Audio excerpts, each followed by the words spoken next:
Gobierno y Parlamento en España, un constante pulso por el poder. Y esto no es solo un asunto de políticos, es literalmente el motor que hace funcionar nuestra democracia. Hoy vamos a meternos de lleno en las reglas de este complejo equilibrio para descubrir quién, al final del día, tiene la última palabra.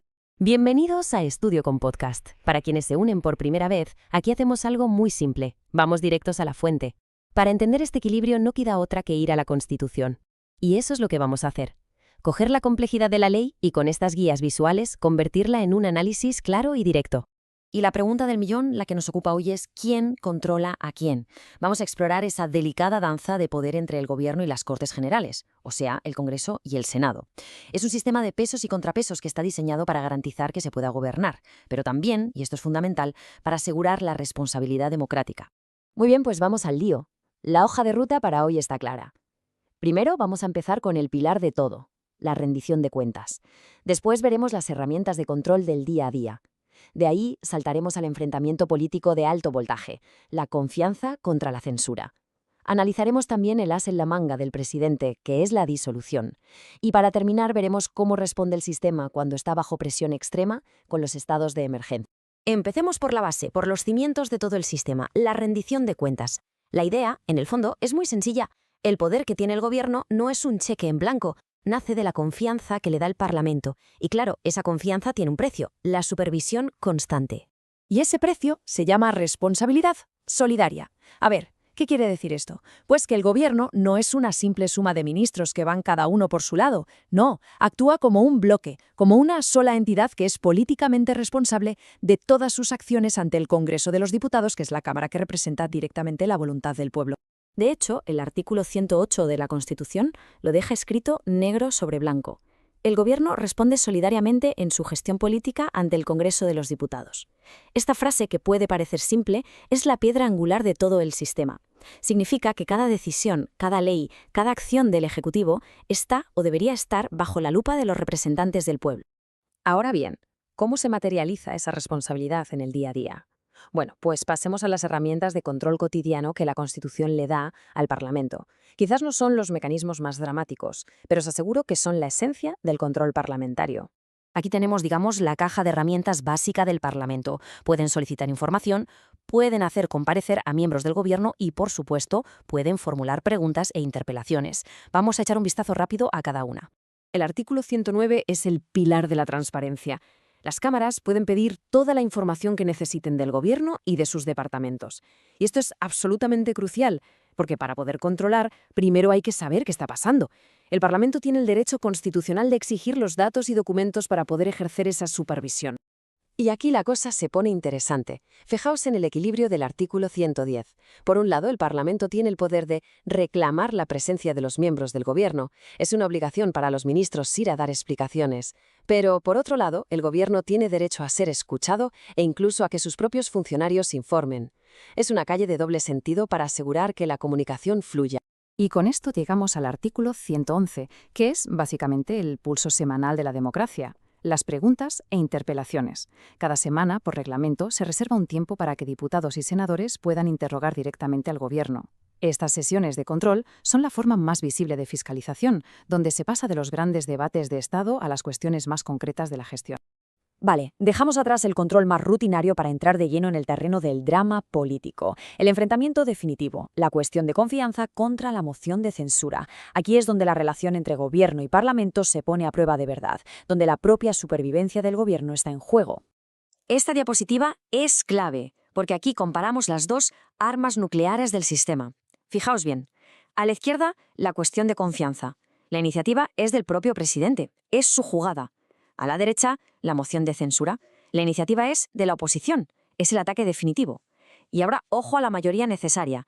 Para la confianza basta con una mayoría simple, más si es que no es. Pero para la censura se exige mayoría absoluta, la mitad más uno de todos los diputados, estén o no presentes. Esto lo hace muchísimo más difícil, y ahora veremos por qué. Vamos a profundizar un poco en la cuestión de confianza. Es, en esencia, el presidente plantándose ante el Congreso y lanzando la pregunta ¿seguís apoyando mi programa y mi liderazgo, sí o no? Es una herramienta que puede usar en un momento de debilidad para forzar a sus socios a retratarse o para buscar un nuevo impulso político.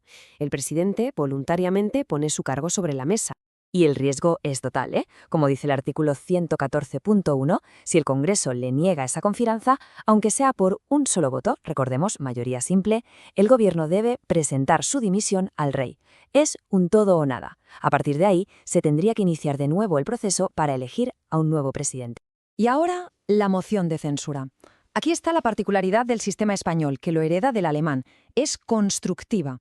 ¿Qué significa? Que no se trata solo de echar al gobierno. La Constitución exige que la moción incluya el nombre de un candidato alternativo. Así que el Congreso no vota solo para despedir a un presidente, sino para contratar a otro en el mismo acto. Esto es importantísimo porque evita vacíos de poder e inestabilidad. El proceso está muy reglado para evitar decisiones en caliente. Primero, se necesita la firma de al menos 1/10 parte de los diputados. Segundo, se abre un periodo de enfriamiento de 5 días para que haya debate y reflexión. En los 2 primeros días incluso se pueden presentar mociones alternativas con otros candidatos. Y finalmente, tras esos 5 días, llega la votación. Es un procedimiento solemne, muy deliberado. Pero claro, el Parlamento no tiene todo el poder de presión.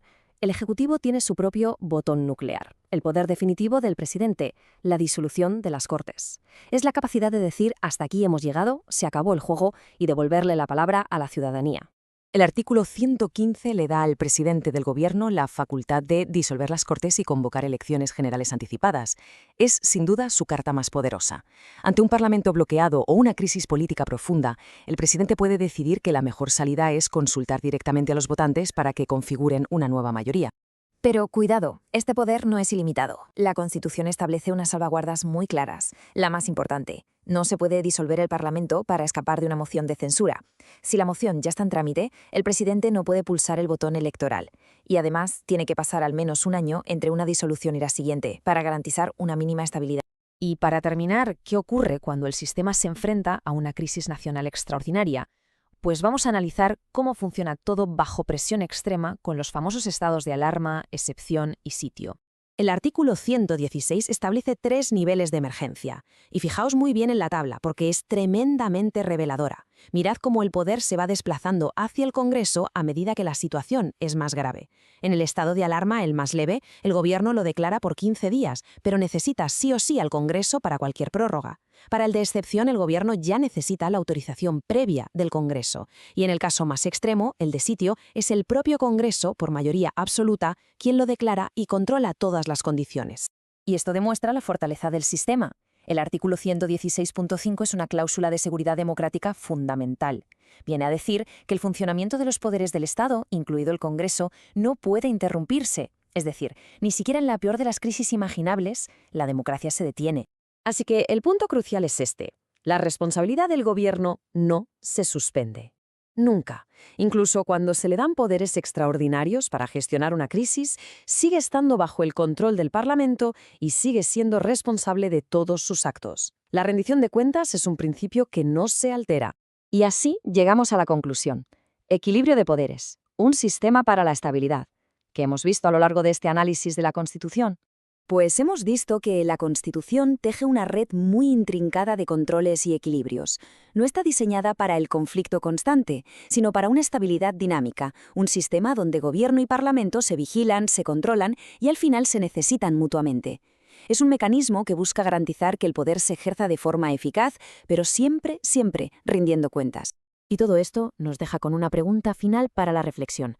Este marco constitucional, con sus mociones, sus disoluciones, sus controles diarios, logra de verdad el equilibrio perfecto entre la necesidad de un gobierno estable que pueda actuar y la exigencia de un parlamento fuerte que pueda controlar. Bueno, ese es el debate eterno de los sistemas parlamentarios.